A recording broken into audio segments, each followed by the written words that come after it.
Você, muito provavelmente, já deve ter ouvido muitas histórias envolvendo aí fantasmas, espíritos, possessão demoníaca e que todas essas coisas estão associadas ao capiroto. Essas histórias têm mexido aí com o imaginário das pessoas há muito tempo. No cristianismo atual, muito tem se falado nessa figura macabra que recebe popularmente diferentes nomes, tais como diabo, Beelzebub, demônio, coisa ruim, entre outros. Essa entidade vem sendo retratada pelas igrejas como um ser que foi expulso do céu e agora é opositor ao Criador. Segundo a doutrina de muitas igrejas, o coisa ruim está em guerra constantemente contra Deus, aprontando peripécias contra os seres humanos, tentando conseguir suas almas e levá-las para o inferno, sendo ainda o responsável pelas guerras, fome e tudo o que há de ruim na terra. Mas será que é verdade? Ou será que é apenas um conto aí para forçar você a seguir regras impostas pela sociedade e quem sabe aí soltar uma graninha para algumas igrejas, né? E é disso que vamos falar no vídeo de hoje. Olá, meu nome é Wellison e vou ficar com vocês aí no canal Fé e Consciência. Mas antes de a gente ir direto ao assunto, se inscreve aí no canal se você ainda não for inscrito. Lembre-se de ativar o sininho para poder receber os comunicados aí do YouTube e deixa aquele joinha aí para dar aquela moral no canal. Tranquilo? Mas bora lá. O nosso desejo aqui é apresentar aí 5 fatos que nos faz duvidar se o diabo realmente existe ou se pelo menos ele é essa figura aí que muitas igrejas têm construído, né? Para nos dar aquele sustinho. Beleza? Então bora lá. Então, qual que é o nosso primeiro fato? Ele é bem interessante, tá bom? Ele surge a diferença entre o diabo ou Satanás que é descrito na nossa Bíblia e no Pentateuco do Alcorão, né, do judaísmo. Bem, a questão ela é bem simples, tá bom? Para os judeus está muito claro que todas as coisas que existem no universo, elas obedecem ao Criador, todas, sem exceção. Então, existe na realidade uma figura assim, tá? no Pentateuco judaico, mas ela é obediente ao Deus. Na verdade, se a gente parar para estudar aí um pouco e procurar na Bíblia, existe na tradução atual da Bíblia cerca de 59 vezes que a palavra Satanás aparece, sendo 23 delas no Velho Testamento e 36 vezes no Novo Testamento. Além disso, surgem também outras palavras associadas a demônios e espíritos pelo menos 37 vezes.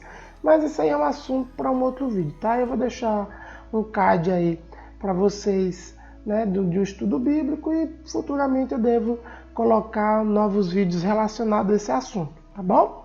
Mas enfim, o que é curioso é que lá no judaísmo, a figura que se assemelha a Satanás, ela serve inteiramente aos propósitos de Deus. Ela não pode desobedecer a Deus, como é óbvio, né? Uma vez aí que você considera que Deus é onipotente, é ou não é? Né? Se você considera que Deus ele é onipotente, ele está acima de todas as coisas, não faz o menor sentido existir uma figura que possa se opor ao Criador. Caso contrário, Deus não é onipotente. Então você está assumindo que existe um outro ser divino capaz de realmente lutar contra Deus. Então aí você tem uma indecisão aí. Bem, eu opto pela opção que Deus é onipotente, tá certo? Então, nesse caso, todas as criaturas obedecem à voz do Criador. Beleza? O fato número 2 está relatado lá no livro de Samuel, onde a Bíblia diz que um espírito mau foi enviado por Deus ao rei Saul. Olha só, tá bom? Então, a Bíblia relata que o rei Saul tornou-se desobediente, tá bom? E a gente vai ver lá em 1 Samuel, capítulo 16, o seguinte: E o Espírito do Senhor se retirou de Saul, e o atormentava um espírito mau da parte do Senhor. Então, os criados de Saul lhe disseram: eis que agora o espírito mau da parte de Deus te atormenta. Diga, pois, nosso Senhor a seus servos, que estão na tua presença, que busquem um homem que saiba tocar harpa, que nesse caso é a história de Davi, né? E será que, quando o espírito mau da parte de Deus vier sobre ti, então ele tocará com a sua mão e te acharás melhor. Bem, perceba que fica claro que aquele povo tinha plena consciência que tudo na face da terra é obediente a Deus. O mal que afetou a Saul aí é decorrente do afastamento de Saul da presença de Deus. Então, o rei Saul ficou suscetível aí às tristezas do mundo. Então esse espírito apenas cumpria o plano do Criador para a vida de Saul. Nós devemos lembrar que depois Davi vinha ficar no lugar de Saul. Tá bom? Então Deus tem um propósito, na verdade, na vida de todos nós. E nós cometemos falhas e pagamos pelos nossos erros. Tá bom? Então em nenhum momento aqui se refere a alguma espécie de Satanás ou de algo que ia destruir a vida do rei Saul. E sim que o rei Saul foi desobediente a Deus e ele teve que pagar um preço, né, por sua desobediência. Então isso aí é um ponto muito interessante.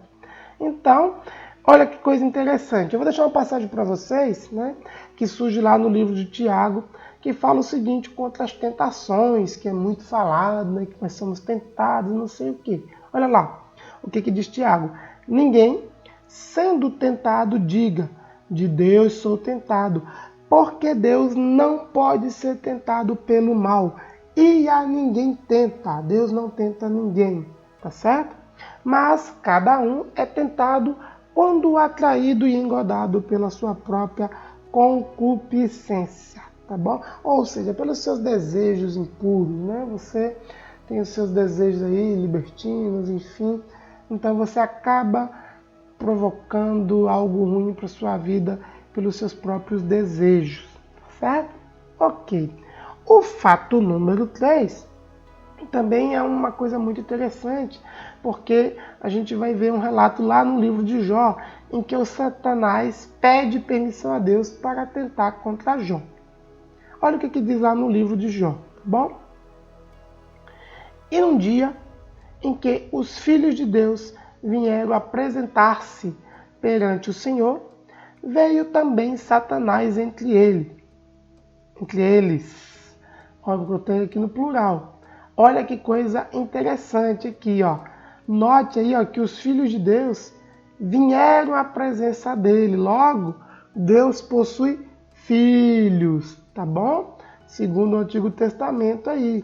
Isso aí já abre porta pra gente, para discussão aí se Jesus é ou não é o próprio Deus, tá bom? Mas aí eu vou deixar um card, eu vou tentar fazer o vídeo e conectar esse aqui para vocês, para ficar fácil.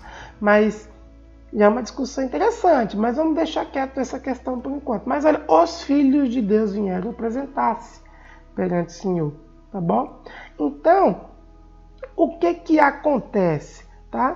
Então fica bem claro que Satanás, ele foi se apresentar a Deus como os filhos de Deus também foram. Como é que esse Satanás que está lá, ele é um opositor a Deus? Veja o que diz em seguida. Então o Senhor disse a Satanás, de onde vens? E Satanás respondeu ao Senhor e disse, de rodear a terra e passear por ela. E disse o Senhor a Satanás, observaste tu a meu servo Jó? Porque ninguém há na terra semelhante a ele, homem íntegro e reto, temente a Deus e que se desvia do mal. Então respondeu Satanás ao Senhor e disse, porventura teme Jó a Deus debalde? Ou seja, Satanás questionou a Deus se Jó serve a Deus sem interesse algum, né? Ou a troco de nada, e aí Satanás fala o seguinte, né? Para vocês perceberem que Satanás está tentando dizer que Jó só serve a Deus porque tem interesse em riqueza, seja lá no que for. Porventura, tu não cercaste de sebe, ou seja, de riquezas aí, né? A ele e a sua casa e a tudo quanto tem. A obra de suas mãos abençoaste e o seu gado tem aumentado na terra. Resumindo aí, né? Deus deu tudo a Jó. Então Satanás justifica a Deus que Jó só o serve por causa das riquezas. Note que esse ser vai fazer alguma coisa após a permissão de Deus. Olha o que diz em seguida. Mas estende a tua mão e toca-lhe em tudo quanto tem, e verás se não blasfema contra ti na tua face. Então, Satanás fala para que Deus toque em tudo que Jó tem, para poder Jó blasfemar. Essa é a proposta. E disse o Senhor a Satanás: eis que tudo quanto ele tem está na tua mão. Somente contra ele não estendas a tua mão. Ou seja, contra a vida de Jó. Mas pode tirar tudo. E Satanás saiu da presença do Senhor. E aí se desenrola todo o resto da história, né? O fato aí é que Satanás foi à presença do Criador pedir permissão, né? Para poder mexer com a vida de Jó ali, né? Não tirar a vida de Jó, mas fazer o que quisesse do restante. Doença, pobreza, enfim. Então, meu amigo, cuidado aí com essas teorias da prosperidade que manda você afrontar Deus, né? E dizer que você tem que pedir com braveza para Deus te dar as coisas, porque não é bem assim, né? Se todas as criaturas, inclusive os filhos de Deus, né? Que no meu entendimento são seres muito, muito, muito, muito superiores a nós, né? Quem dirá nós ter que enfrentar Deus e dizer que queremos alguma coisa, nós temos que ser humildes na presença de Deus, né? Ainda tem algumas outras coisas a se questionar, né? Quem é que ouviu esse diálogo entre Deus e Satanás? Não é meio estranho, né? Dizer que ouviu Deus falar tudo isso, né? Porque o momento que a gente escuta alguma história aí em que Deus falou com alguém, para a gente saber realmente, né, o que se passou, é lá na história de Moisés, né? Ou quando Deus fala aos profetas. Então, né, não está muito claro aí, né, quem ouviu todo esse diálogo, mas já é algo muito estranho, né, de se pensar sobre esse Satanás aí, que ele vai ter que pedir permissão a Deus para fazer alguma coisa, né? Mas fica aí para vocês pensar, tá bom? Mas vamos aí para o fato número 4. A história do bem contra o mal, né? Uma história aí antiga do povo persa. Você já ouviu falar sobre o maniqueísmo? Sim, é uma religião que combina elementos do zoroastrismo, antiga religião persa e de outras religiões orientais, baseado na ideia do dualismo, o bem e o mal. Ou seja, difundir a ideia da existência de um conflito cósmico entre uma figura divina do bem e outra divindade do reino das sombras, responsável pelas coisas ruins. E no meio aí dessa guerra estaria o homem com a tarefa de ajudar o bem a prevalecer. Agora fica a pergunta: quem é o homem aí para se meter na luta de Deus? Sei não, viu? Enfim. O fato é que essa união de ideias religiosas surgiu na Pérsia, no século III, sendo fundida aí por Manes ou Maqueus, que segundo a lenda foi visitado 2 vezes por um anjo que o convocou para fundar a religião. Algo parecido com o que você já deve ter ouvido por aí. Some-se a tudo isso o fato de os judeus terem vivido entre muitos povos ao decorrer da história. A própria Bíblia relata o exílio babilônico nos livros de Daniel, Ezequiel, Jeremias, Neemias e Esdras. Exílio que ocorreu aproximadamente em 587 a.C., durante o reinado de Nabucodonosor. Só para destacar, o povo babilônico era politeísta, caracterizado pelo culto a demônios e deus animais. Espera que tem mais. Olha só que coincidência. A religião maniqueísta se difundiu pelo Império Romano, que por meio do rei Constantino, em 390 d.C., fundou a Igreja Católica Apostólica Romana. Quanta coincidência, né? Mas é um assunto aí para outro vídeo.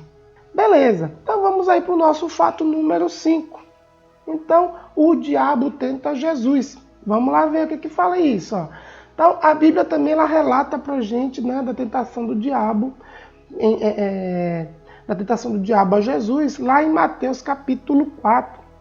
E diz o seguinte, ó, então foi conduzido Jesus pelo Espírito ao deserto, para ser tentado pelo diabo.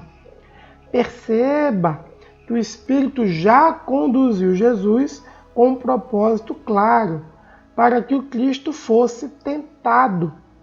Note que o diabo não foi lá porque ele é opositor a Deus, e sim porque ele é um instrumento para fazer cumprir as Escrituras. Jesus tinha que ser tentado. Tem que ficar claro isso. Cristo tinha que passar por essas tentações como ser humano para provar do que o homem passa nessa terra.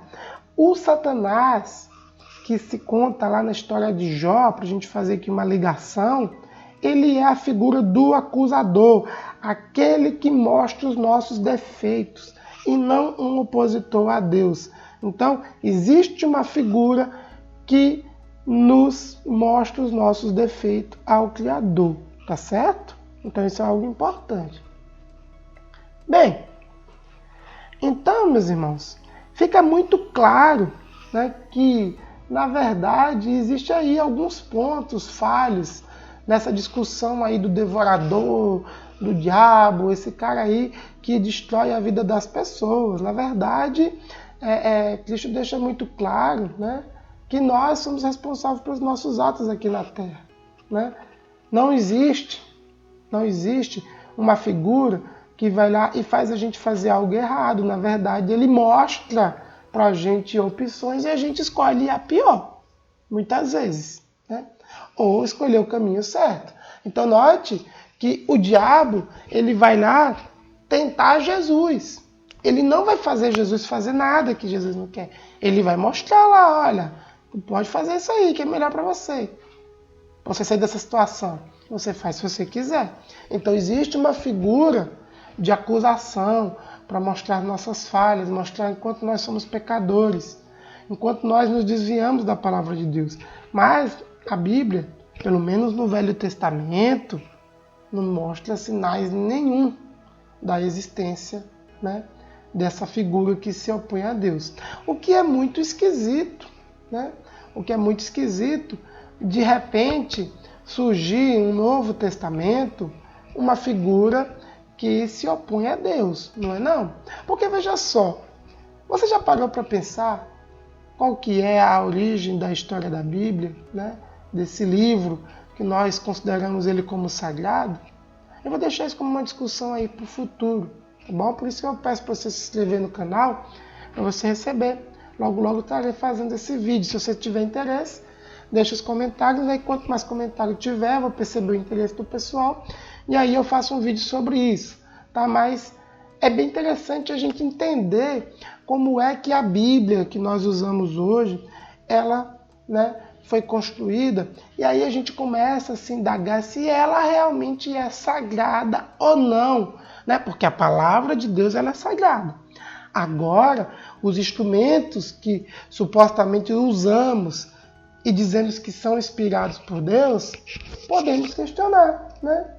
Podemos questionar, porque, né, nesse processo de escolhas de livros, alguns ficaram de fora. E qual que foi o critério que foi usado?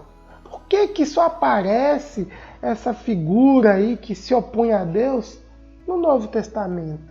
Você já parou para se perguntar? Né? Como é que de repente um povo que não acreditava, né, nesse tipo de coisa, porque existe só um Deus e Ele é o Criador de todas as coisas, Ele é onipotente, como é que de repente agora aparece uma figura que vai devorar sua casa, que se você não der o dízimo, que se você não for lá na igreja, determinada igreja, o devorador vai na sua casa? Então, pare para se perguntar sobre isso, tá bom? Então, na verdade, esse vídeo aqui não é para dizer para você se existe ou se não existe. Fica aí para vocês alguns fatos que são bem interessantes, né, à luz da Bíblia, que nos coloca aquela pulguinha atrás da orelha. Então eu deixo para você, né, se puder, deixe no seu comentário o que você acha, se ele existe ou não existe, nos termos que as igrejas colocam por aí, né, que ele é um ser que se opõe a Deus, e faça a sua escolha, né? Eu vou deixar a minha, né, que Deus, Ele é o Criador, criou todas as coisas, e nada nesse mundo tem sequer autonomia para se opor a Deus, né? Pode até dizer que se rebelou, que não acredita em Deus, pode ser o que você quiser, mas o Criador ele é onipotente, então não faz o menor sentido existir algo que possa sequer se opor. Tá bom, pessoal? Então, eu encerro aqui com essa palavra para você, tá? Busque a palavra de Deus, busque sabedoria, peça sabedoria a Deus para que a gente possa despertar e sair desse sistema aí que tem corrompido, infelizmente, a palavra do Criador. Tá bom, pessoal? Abraço para vocês.